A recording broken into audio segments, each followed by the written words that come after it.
Good evening to everyone. In today's class, we will discuss about the AC analysis of a differential amplifier.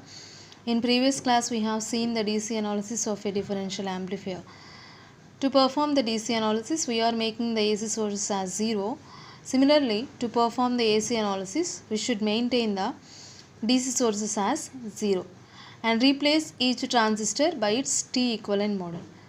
Here this figure represents the dual input balanced output configuration of a differential amplifier. In this case we have two inputs V1 and V2. These two inputs are AC sources and plus VCC and minus VEE are the DC sources. So to obtain the AC equivalent circuit, we should make the DC sources as 0, that is plus VCC and minus VEE will be 0, and replace each transistor by its T equivalent model. Here this figure represents the T equivalent model of a transistor. In this figure we have the base current at the base terminal, the collector current at the collector terminal, and we have some small internal resistance at the emitter that is represented as RE, and each transistor is replaced by this model. And next we have the AC equivalent circuit of a differential amplifier by replacing each transistor by its T equivalent model and by making the DC sources as 0. So that is VCC is connected to ground and minus VE is also connected to ground. And next this half portion represents the T equivalent model of a first transistor, and this half portion represents the T equivalent model of a second transistor. Here for the first transistor we have the collector resistance at the collector, and that is connected to ground. So RC is connected to ground, and the collector current at this terminal is represented as IC1, which is flowing in this direction. And similarly, base B1 consists of two components, V1 and R1, and the current flowing in this terminal is represented as IB1. Next, emitter terminal is connected to RE, which is again connected to ground. So the emitter is connected by the resistance capital RE, and we have some small internal resistance small RE by using the T equivalent model. So this is the collector terminal, this is the base terminal, and this is the emitter terminal, and this portion represents the T equivalent model of a first transistor. And similarly we substitute the T equivalent model for the second transistor also. For both the transistors we have common emitter resistance, that is capital RE. So for the second transistor also, at the emitter we have the emitter resistance small RE, capital RE, and by using the T equivalent model we have again small internal resistance, that is small RE. And next, to the base terminal we have two components V into R into, and the current flowing in this terminal is represented as IB2. For the collector we have the collector resistance RC, and the current flowing in the resistance RC is denoted as IC2, which is flowing in this direction. And this is the emitter terminal of a second transistor, this is the base terminal, and this is the collector terminal of a second transistor. This portion represents the T equivalent model of a second transistor, and we are taking the output between two collectors. So this is the second collector end, this is the first collector end. The voltage at this point is represented as VC2, the voltage at this end is represented as VC1. The output voltage is the difference of these two voltages, that is VC2 minus VC1. Here we are considering the potential at this point is higher than the potential at this point, that is V0 is VC2 minus VC1. To obtain the voltage gain we are considering two loops here. This is the first loop and this is the second loop. The current flowing in the first loop is represented as IE1. The current flowing in the second loop is treated as IE2. By applying the KVL for the first loop, that is sum of the voltages is equal to 0, that is V in 1 minus R in 1 into IB1 minus small RE into IE1 minus capital RE into IE1 plus IE2. We have two currents at this point. and consider that one as first equation.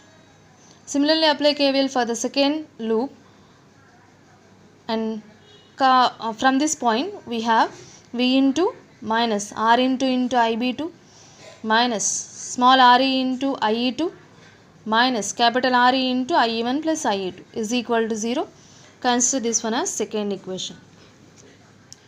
To obtain the whole equation in terms of IE1 and IE2, we are converting the IB1 and IB2 terms in IE1 and IE2.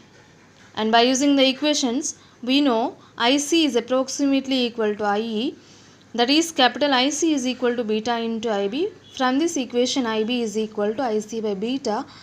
IC is approximately equal to IE, that is IB is equal to IE by beta. By using this equation, we can get the first equation as V in 1 is equal to R in 1 into IB1 can also be written as IE1 by beta plus small re into IE1 plus capital RE into IE1 plus IE2. Similarly, from the second equation, V into is equal to R into IB2 can be replaced as IE2 by beta plus small re into IE2 plus capital RE into IE1 plus IE2. By simplifying these two equations, that is from the above equation, that is from this equation, we can get the equation as V in 1 is equal to IE1 into R in 1 by beta plus small re plus capital RE plus IE2 into RE. From the second equation, V into is equal to IE2 into R into by beta plus small re plus capital RE plus IE1 into RE. Here R in 1 and R in 2 are the input resistances at the base terminal. Compared to beta, the values of internal resistance, that is input resistance, is very low. So that is R in 1 or R in 2 is very much less than beta. So that means this value is approximately equal to 0. So we can neglect these two values, and hence the equation is V in 1 is equal to IE1 into RE plus capital RE plus IE2 into RE. Similarly, from this equation, V into is equal to IE2 into RE plus capital RE plus IE1 into RE. We are solving these two equations by using the Cramer's rule, and we know the Cramer's rule as, suppose we have two equations like a1x plus b1y is equal to c1 plus and a2x plus b2y is equal to c2. The x value can be determined by det of, that means det of c1 c2 b1 b2 by det of a1 a2 b1 b2. Similarly, y value can be obtained as det of a1 a2 c1 c2 by a1 a2 b1 b2. Here IE1 is treated as x, IE2 is treated as y, and the IE1 value can be obtained as det of V in 1 V into IE2 coefficient, that is RE small re plus capital R by det of RE plus RE capital RE small re plus capital RE. So by simplifying the above terms, we can get V in 1 into RE plus RE minus capital RE into V into by RE plus capital RE whole square minus RE square. Similarly, IE2 value can be obtained as RE plus RE capital RE V in 1 V into by det of RE plus capital RE RE plus RE. So by simplifying the above terms, RE plus capital RE into V into minus capital RE into V in 1 by small re plus capital RE whole square minus RE square. And next, to obtain the voltage gain, we know the voltage gain is the ratio of output voltage to the input voltage. So that is V0 by Vn. And from the figure, we know the output voltage is the difference of these two voltages, that is Vc2 minus Vc1, and the input voltage is difference of the input voltages, that is V in 2 minus V in 1. We can also take like Vc1 minus Vc2 by V in 1 minus V in 2. So here I am taking Vc2 minus Vc1 by V in 2 minus V in 1. So we know the voltage at the collector terminal C2 is IC2 into RC, and the voltage at the collector terminal C1 is IC1 into RC. So hence IC2 into RC minus IC1 into RC by V into minus V in 1.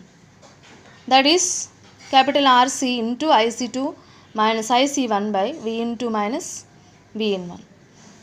And capital RC into IC2 is approximately equal to IE2.